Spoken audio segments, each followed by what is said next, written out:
So today we are talking about tropes.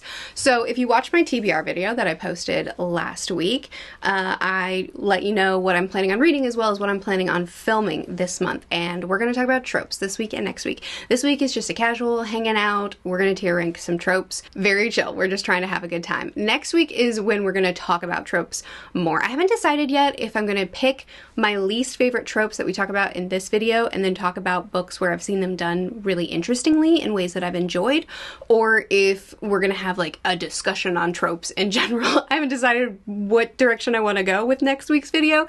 You can let me know if you have any preference, but a basic definition of tropes, at least in this sense, in the context that we're using it here, literary tropes, is a literary device that readers can identify on sight. It's something they're familiar with and they can categorize the moment they see it. It's not inherently good or bad. Any trope can be interesting depending on its execution. Any trope can be interesting just because we have interest in it. It could even be a really boring execution and we're like, hey, I'm at sea, so I'm happy. It's me. I'm talking about me. Anyway, the point is, by definition, tropes aren't on a surface level right or wrong. Most tropes can be done in an interesting way, but the point of this video is to make surface level judgments on tropes based off of individual interests. So, the tier list in question is at the top of the tier. We have Insta-Love. This is me. I have Insta-Love. I see it coming up in the book. I see it on the back description and instantly I'm so happy that you're here.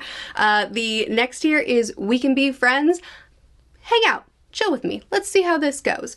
Next here is Shrug. I'm pretty indifferent about this thing. Next here is Eye Roll. I see it coming. I see it on the page. I see it in the description and instantly I'm like, oh, we're doing this.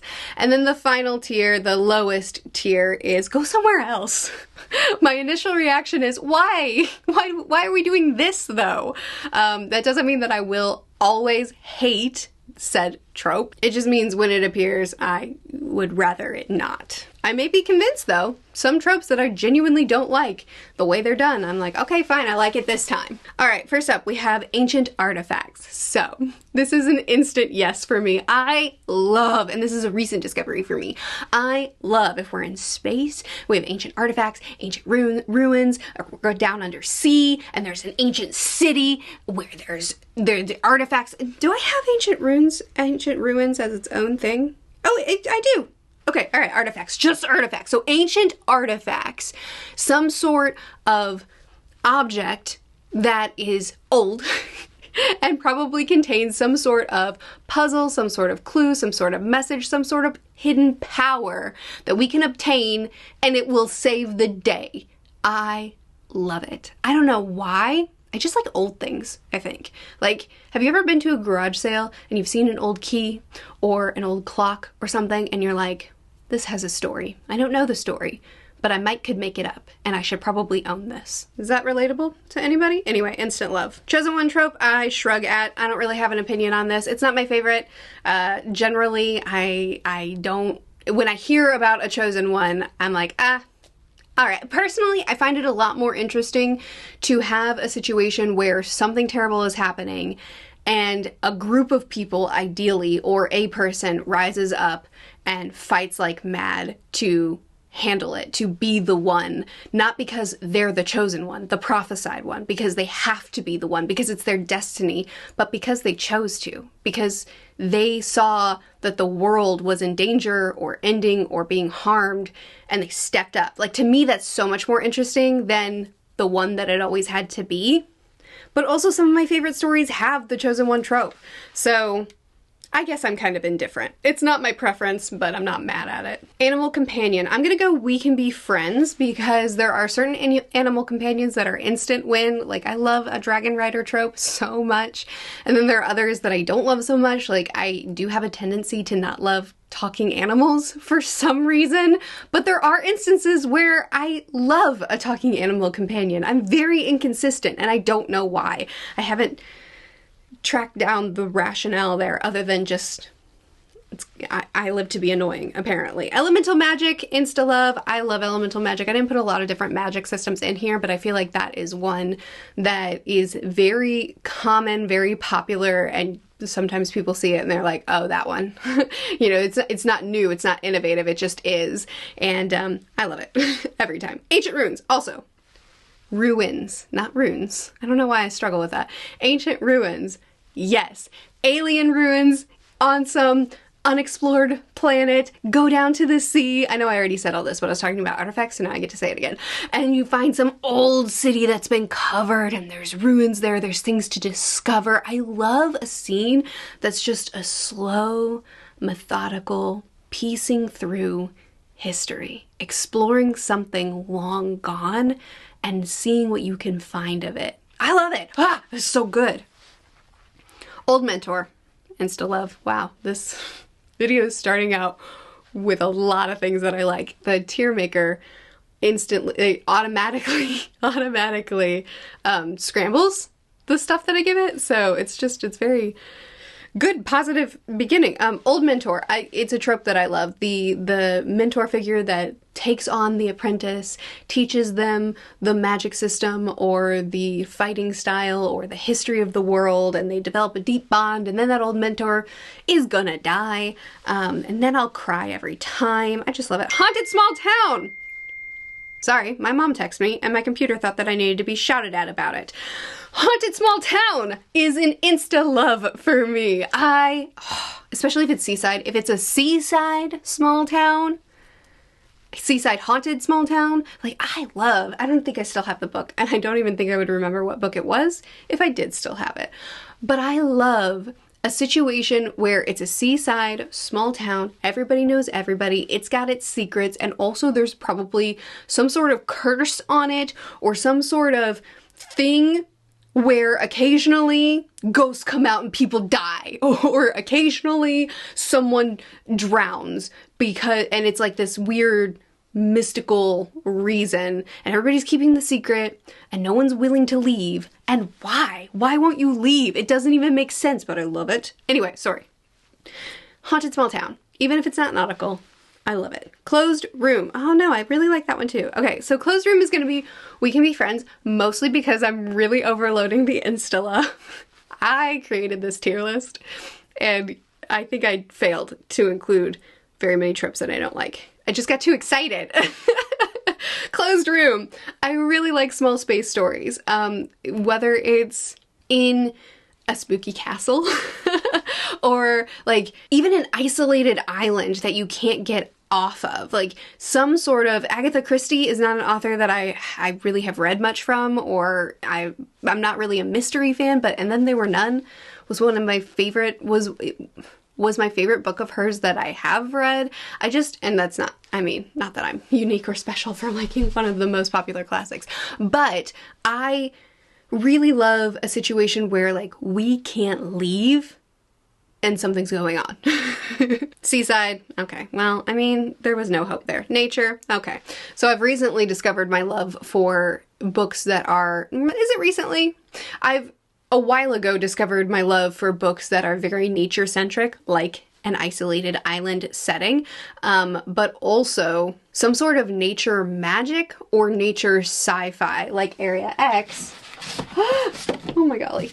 Area X, Annihilation being the first book, it's like invasive plant life is a very large part of this book trilogy.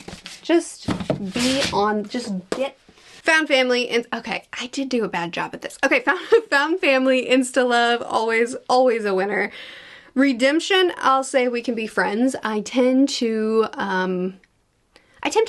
like a good redemption story. Actually, I'm gonna be neutral on it. I think I'm gonna be neutral on it actually, because when I see that we're going in a redemption arc way, I don't get excited or bothered. I'm just like, let's see how this goes. Because there are series that I feel over-redeem. There are series where it seems like every single person that I encounter needs to have a redemption arc. And I'm like, do they though? Like, do they? This is starting to feel a little bit cheesy if we're just gonna keep doing this over and over. Like, eventually we just need a baddie that stays a baddie. Oh yay, a bad one. Amnesia. Go somewhere else. Like, bottom of the tier list, instantly, no thank you. I don't want you here. Amnesia is easily one of my least favorite tropes of all time. Oh, I forgot to do resurrection. That would have been a good one for this as well, because also one of my least favorite tropes of all time. But anyway, what are we talking about? Amnesia. Because one, it's almost never done in an interesting way by my estimation, for my interests. Almost never. But then also, I feel like it's really used as a cheap device a lot of times. Like someone has amnesia so that there's a mystery, like there's something to be revealed. But then it's only revealed in pieces and only at the right time for plot convenience or for reader convenience to keep the reader going. But the most important pieces won't be revealed until the end, because that would be the most satisfying time for the reader to receive it. And I just I hate that so much. Like I feel like I can see the author's hand all over that when it's amnesia, but you receive the pieces, you receive the memories back in pieces at the perfect time for the novel structure. I'm just like, this doesn't feel like I'm pulled out of the story because it's obvious I'm being told a story. Corruption arc? You know what? I love a good corruption arc, and I don't see it often enough. A long journey. I'm gonna say We Can Be Friends. I really, really enjoy a good long journey. I'm finding more and more. I used to not like quest novels or travel novels. I didn't want long journeys, but I have found that recently I'm all about it because I'm so, especially if it's a really atmospheric book, I'm so interested in settings. And when you give me an interesting setting and we get to travel through that setting and see different pieces of it and get to expand the world in that way, I love it so much. There are books that I wish had that component more. Like forget the plot. Who cares about the plot? Just go on a journey. And I'll go with you, and we'll explore this world together. And there can be a little loose plot that kind of keeps things moving. Wow, I really love that a lot, actually. Evil or Overlord. I'm gonna shrug at that. I'm fine with it. I don't have strong opinions. I think that it's fine having someone who's gained power through corrupt means, and now they're in power, they're corrupt. Seems legit. So I'm fine when I see it in a book. Found family. What?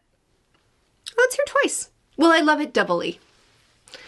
Here Comes the Cavalry. I'm gonna give that one an eye roll. When I see Here Comes the Cavalry, I'm generally like, oh, we're doing that. Okay, sure. Like, I can be convinced. I can be convinced. It's just, it seems too easy a lot of times where it's like, we're at the brink of death. We're at the brink of failure. Everything is going wrong and there's no way out. Except for this crowd of people that have come rushing in at the exact right moment. Ah, we won. That's awesome. Like, I don't love it so much. I've seen it done really well, though. I've seen Here Come the Cavalries that have been really, really moving. Just not always. Were we the baddies? the character realizing, wait a second, have I not been fighting for the right side? Or, oh, the more commonly way I see it is in like a wartime and realizing, oh, neither side is the good and the bad. We're just fighting. I tend to like that. Nameless Thing in the Dark. I do love it. Yeah. I tend to prefer spooky, creepy, uneasy stuff more than like slasher and big monsters and scary stuff. I tend to like, what was that? What was that thing in the dark? I don't know what it was, but I do know that I need to get away from it now. Combine that with a closed room. Love. Prophecy, I'm really not a big fan of, honestly. I don't hate it. Again, have seen it done well, times where I've liked it, but mostly I don't. Even some of my favorite series rely on prophecies. Some of them rely on prophecies kind of heavily, and I don't tend to try to solve the prophecy. I don't tend to try to figure out, oh, what are they saying? I just kind of ignore it until the book tells me what the prophecy was, and then I'm like, okay, well, there we go. So yeah, it's not my favorite. Betrothal, We Can Be Friends. You know the betrothal plots where it's either I'm running away from my arranged marriage because this isn't what I want for my life and I'm abandoning my kingdom for it, or I am gonna try to make this work. I'm gonna try to figure this out, and it's rough. It must be like a carryover from my childhood, because I know when I was in middle school, I read a ton of betrothal plot lines, and I still have a lot of affection for it. Tragic backstory. I like a good tragic backstory. I do. It's another one of those where it can be overdone. Like some series, it's like every single character has their tragic backstory. Like we have to give everyone their turn, and that can be a little bit exhausting, but I do like a good tragic backstory. Time travel, I'm gonna say shrug on.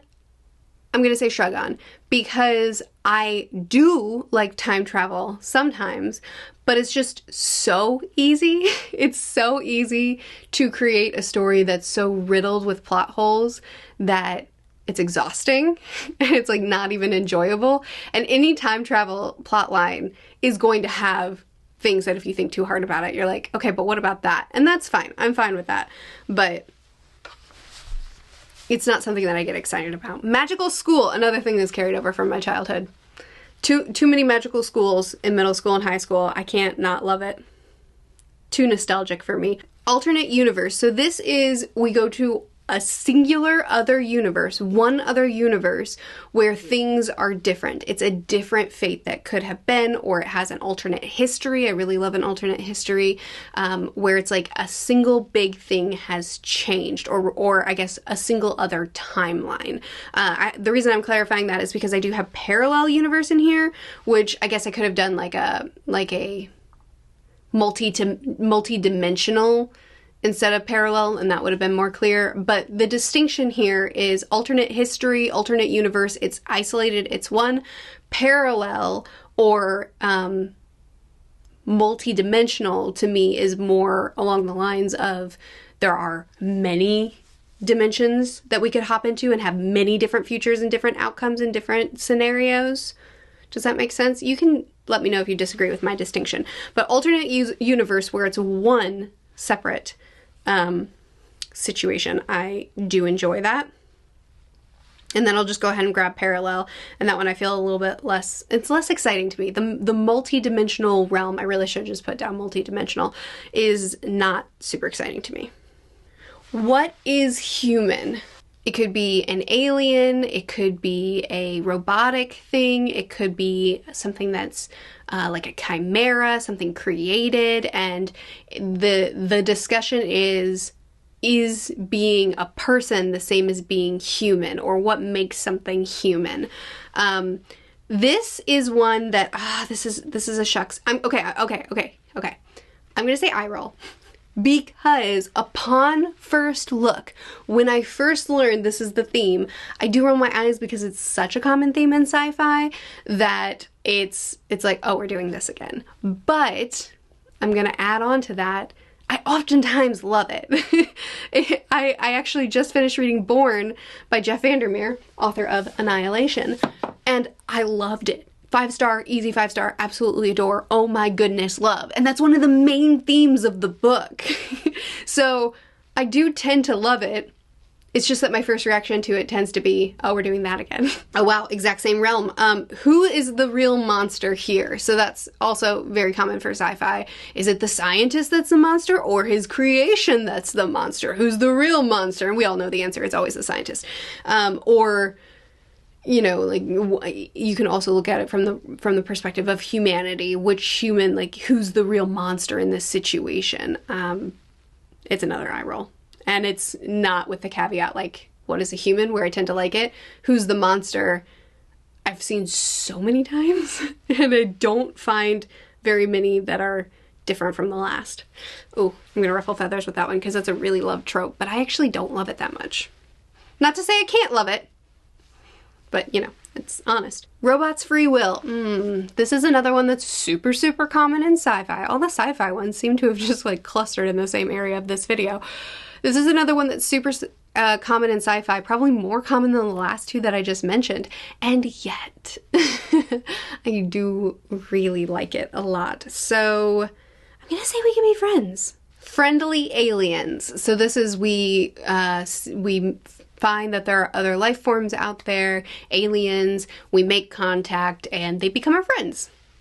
I actually don't love this. Again, I can love it. In fact, usually if I'm intentionally picking up a cozy book, like I know what I'm in for, I know we're going for chill, fun vibes here, then I can love a good friendly alien story. But if it's sprung on me, if that's not what I was anticipating, and then that's the vibes we go for, I find it terribly uninteresting. So it really, really depends on expectations because it's not my preference. I have to be wanting a cozy story, but don't give me hopeful stuff if I'm not already expecting it. Like, don't paint your story as something nondescript and then I get a cozy alien. Alternatively, deadly aliens. I absolutely love. Like, if you tell me that there's some aliens that are interested in coming to Earth, and then their first true contact with us is to send this thing that slices through people like cheese, and it's like this destructive, horrifying scenario that you write for me that I have to sit there and read, and then all of a sudden I'm like, let's not do aliens. No, thank you. I'm horrified. This is the most terrifying thing in the world. The idea that these other beings could be out there and that they could know about us. Let's not do that. Let's not do that. Dystopian future. I enjoy a good dystopian future. Again, Born was dystopian. The 5th season. There's quite a few that I've really, really enjoyed. Again, you know, it can be written well, it can be written not, but we're talking first impression, and I tend to like a good dystopian. Time paradox. So this is when we're dealing with time travel, but any move we make could alter everything. Like if we go back in time and then we step on a butterfly, then it could cause the butterfly effect. That's the most obvious. You probably know what I'm talking about. It could change everything. Just the smallest change could cause you to never have been born or cause huge catastrophic differences in your future. I actually really like this. I think this is a super fun trope, and there's so much to be done with it, and I don't see it that often. Time loop, stuck in a time loop. I'm actually kind of a shrug about this one. I think the reason I feel very indifferent about this, and maybe even a little bit of an eye roll about it, is because it was so overused in cartoons when I was a kid. Like, it seemed like every single cartoon that I watched as a kid had a Groundhog Day episode where on Groundhog Day you just went circle, circle, circle, and it was always the same conclusion. It was boring after 20,000 shows did that when I was a kid. So I'm kind of over it. Even as an adult, I've been scarred by the overuse of the trope. Modifications. This could be genetic modifications, this could be cyber modifications, this could be a cyborg situation, just altering your body in some scientific or fantastical way to make yourself some sort of superhuman. I enjoy this. Lost in Space, absolute love. Absolute love. Get my characters in space and they don't belong here, and then run them out of fuel or make something break, and they're just like, what do we do now? Love. Love, love. Immortal, I don't really care anything about that. I mean, there are plenty of immortal characters and plenty of books that I love, but it does nothing for me. Like, if they're interesting, cool, but just on the surface, whoa, this is an immortal being. I'm like, okay, tell me more. I don't really care right now. Love triangle, I'm gonna say shrug. I feel like this is the trope to hate on in BookTube. I grew up on love triangles, and I ate them up. Hunger Games, Divergent, Remnant Chronicles. I loved trying to guess who she would end up with and always being wrong. I grew up on them, but then I read too many in a row, and then I went into my hater phase, and then I was like, no more, we have to stop. And now I'm so far removed from books that overuse the trope that I'm like, hey, I have no opinions on this.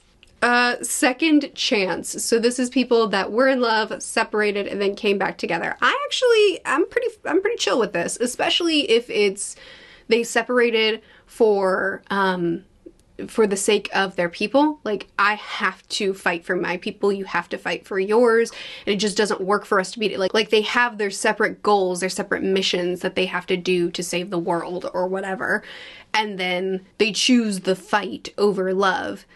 And then they live their separate lives, they do their separate things, and then at the very end of the series, they find it's finally time. They can come together. I actually like that. Enemies to lovers, nope, not a fan. I think I'm bad at, if someone like tortures you or says a bunch of really disturbing things to you, or like tries to kill you, really attempts to kill you, or any number of things, and then they get their little redemption arc and then you fall in love, then I'm like, I don't forgive you though. Like, I still remember all that stuff you did. Even if it was like, oh, but I had good intentions the whole time I was actually protecting you. I'm like, okay, but you still did the things? Like, I don't feel good about this. Or even if it's enemies to lover on a more low-key scale, where it's just like, we hated each other and now we actually love each other. Even that, I'm just like, or we could just like fall in love with someone who's nice to us.